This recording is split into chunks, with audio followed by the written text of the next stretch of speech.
Alright guys, welcome back to King's Arena, the show where we explore the grind, growth, and real stories behind Charlotte's and North Carolina's top businesses. Today we're diving under the sink and into the trenches with a local expert who keeps homes flowing smoothly across Salisbury, North Carolina. We have Marcus Gentry from All for One Plumbing. He's based out of Cleveland, but proudly serving the Rowan County community. Marcus, happy to have you, man. How you doing this morning? We're doing well, Yep. So for All for One Plumbing, can you share the story behind, what inspired you to start it? And what really inspired us to start it is when I got my license test. I passed it, and I was told so many times that I couldn't do it. Then I did it. And then the time, I didn't really know how I was going to start it or where I was going to start. But then I met Matt and Fletcher. We all had the same idea. And it got to the point where we got pushed out. So we started it, and we haven't looked back. That's awesome. Yeah, that is awesome. So, was this always your path, or did you just kind of fall into it? Just kind of really fell into it. I needed a job out of high school. Wanted to do the military, but that didn't pan out. So I came back to plumbing, and here we are. Gotcha. All right, nice. So where did the name come from? Really, it was just a random thing, looking it up and trying to figure out a name that we all agreed on. And I found All for One Plumbing. And I talked to them about it, and we liked the meaning behind it. We all protect each other, so it stuck with us, and we started it. Nice. So, how many business partners do you have? Just two, Matt and Fletcher. Okay. All right. And I guess, did you work with them before, you said? Yeah. Okay. All right. Nice. Nice. So what would you say sets your business apart from other plumbers in Salisbury and Cleveland and neighboring towns? I mean, really the thing that sets us apart is we only give you the services you need. We don't come in there and try to sell you a new water heater. It just depends. Like, the integrity behind what we try to do is a lot different than some companies' values. Okay. So going off that, can you walk us through a typical workday for you or your team? Typically, we meet at the supply house and we talk about what we're going to do today, and then we go from there and we start the schedule and try to fit as many people as we can in and make everybody happy. Awesome. Love that. Awesome. So, what kind of calls do you most often get in Salisbury, North Carolina? Most of the calls are like pipe leaks and water line leaks and all that kind of stuff, and drain cleaning. Was there ever a job that surprised you or stands out as especially memorable? Yeah, it was about 3 months ago. This older lady reached out to us, and she hadn't had water for 8 years. And we worked with the water company to get her meter replaced. And then we ran a new water main because the galvanized pipe leak was so bad it wasn't repairable. We replaced that, got her water on. She was smiling from ear to ear the whole day because she could flush her toilet. Wow. Yeah, 8 years is a very long time to go without hot water. I don't know how she did it. Yeah. She didn't have water at all, so it was kind of bad. Yeah, really. Water at all? Talk about roughing it. Wow, that is tough. So how do you stay calm under pressure when you're dealing with, stressful emergency plumbing situations? I mean, it depends on how you look at it. Emergency is no different than a regular call. You still have to get it done. So if you keep that mindset, it doesn't really get stressful. Gotcha.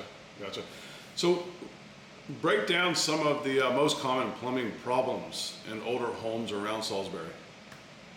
I'd say the most common problem is with copper, galvanized, and cast iron pipe leaks in Salisbury homes. Okay. Gotcha. So, what do you do to kind of repair those? Like, do you go in and do a whole new remodel on it, or?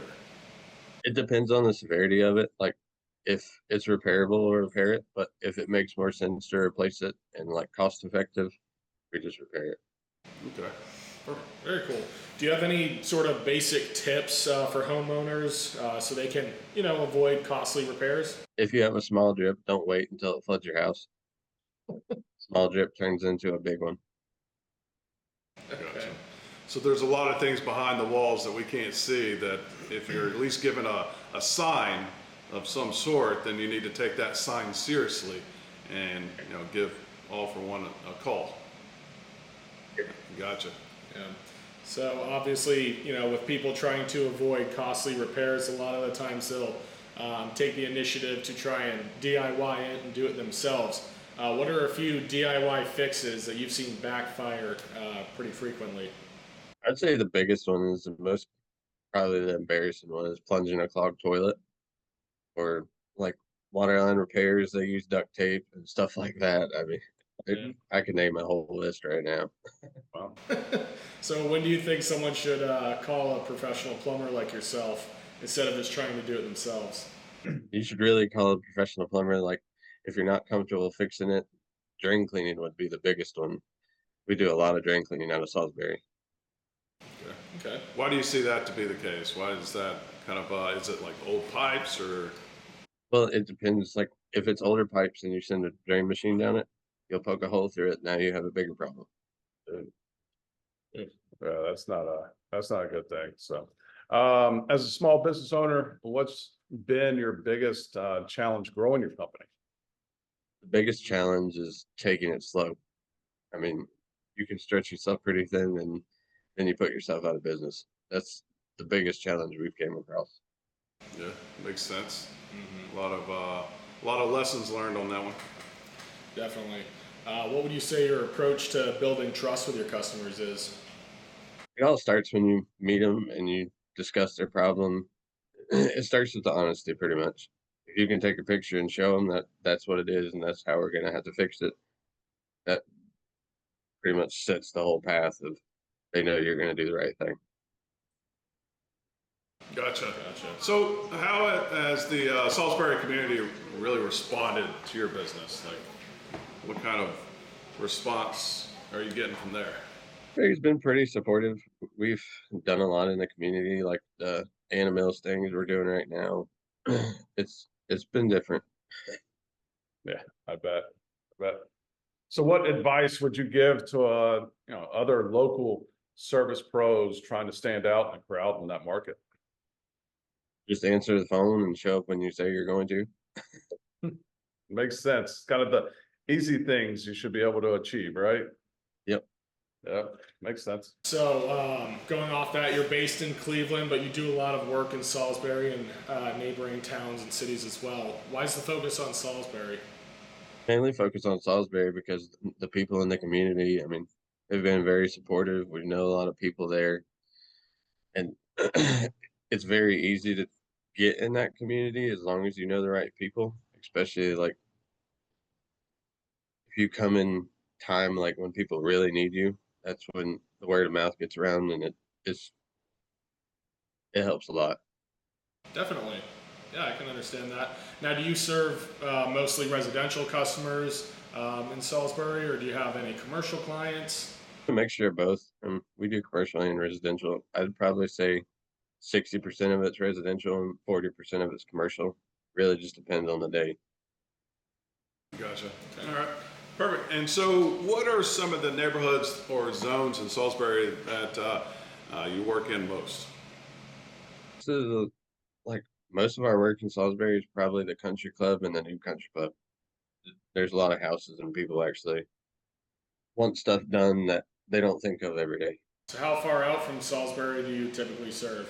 We do the surrounding counties like Iredell, Davie, Cabarrus, and Lexington. We try to stay in the neighborhoods, that way we don't get too far. So I know you've kind of, touched on this, but I'm curious, what is the strangest thing that you pulled out of clogged drain? Anything like rubber duckies or something that people are trying to flush down? I would say probably say kids' glasses, and then the kid tried to put them back on. Oh, that's nasty. that really teaches a lesson, doesn't it? Yeah. Yeah, that only happened once. Have you been to a home that the kid did it twice? Yes, Oh, okay. Really? we've had to pull the same rubber. No, it was it wasn't the same rubber ducky, but she got one just like it. So when we pulled it out of the toilet, it was like, did you really give it back to him? Oof. So, I think it's nasty. time to get a new little PlayStation play area than the bathroom. Yeah, maybe lock the door. Yeah, for sure. Right. So, what would you say your favorite tool in your toolbox is, and why? I would probably say channel locks, just because it's so versatile and I can do almost anything with it. Okay. What was it? Your what? Channel locks. Oh, okay. What does that do exactly? I was going to ask It's you if you could explain what it is. You pretty much grab anything you want to with it, like plastic, metal nuts. I mean, just depends on what you want to do. Nice. Okay. Very cool. You can tell we're not the Yeah, DIYs this is why for we call you. the clogged toilet. So What household item would you say causes the most damage over time in your experience? Cleaning tablets in the back of a toilet. what's that now? The Hanging cleaning tablets in the back of the toilet. Interesting. Gotcha. Why is that? Because I've been to this house, I would say 3 times now, and I've had to rebuild their toilets 3 times because the chlorine will sit there and eat all the rubber gaskets in the back of it and make it leak all over the floor. And it only takes about a year or 2. That's nasty. That makes me think about those wet wipes that everyone thinks are flushable. In your experience, are they? They're not. Yeah. Well, then how's everybody saying that? How can you market that as saying it is? Right. Well, I know a couple companies that have been doing that recently, just got a pretty big lawsuit because they're not flushable. They don't break down like toilet paper. Interesting. That is horrible. So This is not brought to you by Duke. One thing that every homeowner thinks that is working that actually doesn't. Like what have you seen that they are like, oh, I live by this, but then you say, no, that's actually hurting you. Drano. Okay, all right. Drano? Interesting. Instead of clearing the pipe, it'll eat a hole through it. Okay. All right. So what's the better alternative then? Get it snaked and camera it and actually find what's wrong with it. Okay. Do you guys offer those services?